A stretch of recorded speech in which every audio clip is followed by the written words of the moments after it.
नमस्कार, मी विजय वामन। एकंदरीत पुन्हा एकदा राज्यांचे निकाल पाहता नमो नमो असंच चित्र राहिले।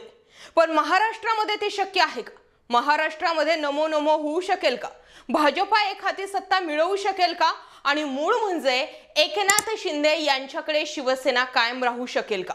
आता शिवसेनेच्या मुद्द्यावर बोलायचं जर ठरलंच तर उद्धव ठाकरेंची शिवसेना म्हटलं तर नेमकं बाळासाहेब ठाकरेंनी स्थापन केलेल्या या शिवसेनेची घटना नेमकं काय आहे ते समजून घेणं गरजेचं आहे। आणि त्या घटनेवरच आधारित जो आहे नाही तो फैसला होणार आहे की एकनाथ शिंदे की उद्धव ठाकरे।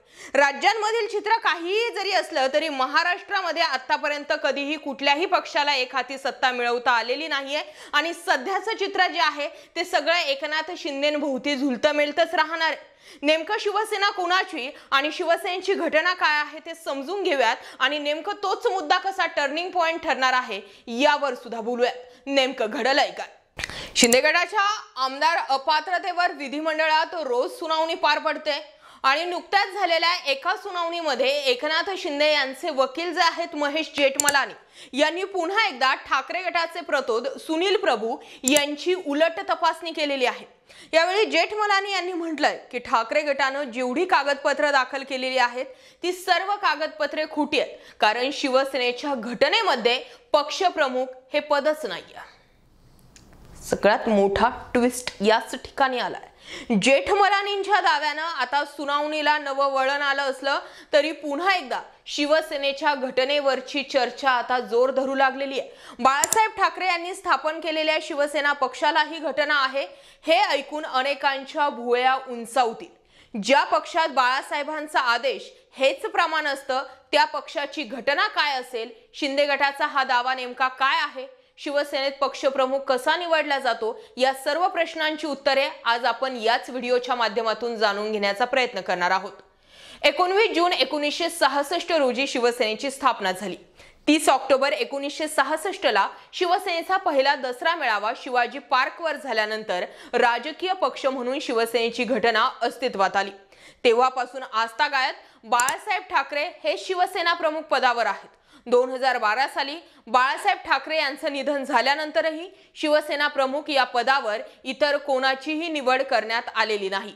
शिवसेनेचे प्रमुख बाळासाहेबच राहतील अशी पक्षाची भूमिका होती। त्यामुळे 2013 साली तेव्हा पक्षाचे कार्याध्यक्ष असलेल्या उद्धव ठाकरेंची निवड पक्षप्रमुख म्हणून करण्यात आली। त्यानंतर 5 वर्षांनी कार्यकाळ संपल्यानं 23 जानेवारी 2018 रोजी पुन्हा एकदा उद्धव ठाकरे यांनी पक्षप्रमुख पदी त्यांची निवड करण्यात आली। पण यावरच शिंदे गटाचा खरा आक्षेप आहे। शिवसेनेच्या घटनेनुसार शिवसेना प्रमुख हे पक्षाचं सर्वोच्च पद आहे। शिवसेना प्रमुख पक्षाचे अध्यक्ष असतील आणि राष्ट्रीय कार्यकारिणी सदस्यांमधून प्रतिनिधी सभेचे सदस्य शिवसेना प्रमुख निवडतील। शिवसेना प्रमुख पदाचा कार्यकाळ 5 वर्षांचा आहे। या पदाला काही विशेष अधिकार आहेत जे पक्षाच्या घटनेने दिलेले आहेत। मग राष्ट्रीय कार्यकारिणीशी सल्लामसलत करून प्रमुखाला पक्षातील कोणालाही पदावरून काढण्याचा अधिकार आहे। याबाबत प्रमुखाचा निर्णय अंतिम असेल। शिवसेना प्रमुख वगळता इतर कोणालाही पदावरून हटवण्याचा अधिकार राहणार नाही। राष्ट्रीय कार्यकारिणी, उपनेते, राज्य कार्यकारिणी, राज्य प्रमुख आणि जिल्हा प्रमुख अशी शिवसेनेची रचना। ही सर्व पद आणि कार्यकारिणीसाठी संघटनेत निवडणुकांची तरतूद आहे। राज्य संपर्क प्रमुख, उपराज्य प्रमुख, जिल्हा संपर्क प्रमुख, तालुका प्रमुख, शहर प्रमुख, शाखा प्रमुख अशा काही पदांच्या नियुक्त्या केल्या जातील। तर सरचिटणीस आणि त्यामध्ये कोषाध्यक्ष पदही त्याचीही निवडणूक असणार। त्याची निवडही राष्ट्रीय कार्यकारिणीच्या माध्यमातून करण्यात येत असते। शिवसेनेच्या राष्ट्रीय कार्यकारिणीत 19 सदस्य असतात। यापैकी 14 सदस्य प्रतिनिधी सभा निवडेल अशी तरतूद आहे। राष्ट्रीय कार्यकारिणीच्या सदस्यांना शिवसेना नेते म्हटलं जातं। राष्ट्रीय कार्यकारिणी ही पक्षाची सर्वोच्च समिती असेल आणि त्याचे निर्णय अंतिम मानले जात असतात। मग पक्षाच्या प्रतिनिधी सभेत शिवसेना प्रमुख, राष्ट्रीय कार्यकारिणीचे सदस्य, उपनेते, राज्य संपर्क प्रमुख, जिल्हा संपर्क प्रमुख आणि विधिमंडळ आणि संसदेतील पक्षाचे लोकप्रतिनिधींचाही समावेश असतोच। शिवसेनेत फूट पडल्यानंतर शिंदे गटाने पक्षावरती दावा केला। मग घटनेनुसार शिंदे गट हा ठाकरे गटावर जरी वरचढ असला तरी हा निकाल वाटतो तेवढा सोपा अजिबात नसणार आहे। आमदार अपात्रतेबाबत नार्वेकरांनी शिंदे गटाला झुकते माप दिल्यास ठाकरे गट पुन्हा या निर्णयाविरुद्ध सुप्रीम कोर्टात जाऊन पुन्हा एकदा कोर्टाची लढाई सुरू होऊ शकते असं सुद्धा जाणकार सांगतात। आणि एकंदरीत काय तर सध्याची परिस्थिती अशी आहे की नार्वेकरांना एकतर एकनाथ शिंदेंच्या बाजूने झुकतं माप करावं लागेल किंवा मग सुप्रीम कोर्टाचं ऐकावं लागेल। या दोन्ही घडामोडींमध्ये जर ठाकरेंचं समाधान झालं नाही तर नार्वेकरांविरुद्ध सुप्रीम कोर्ट हाच एकमेव पर्याय ठरणार आहे।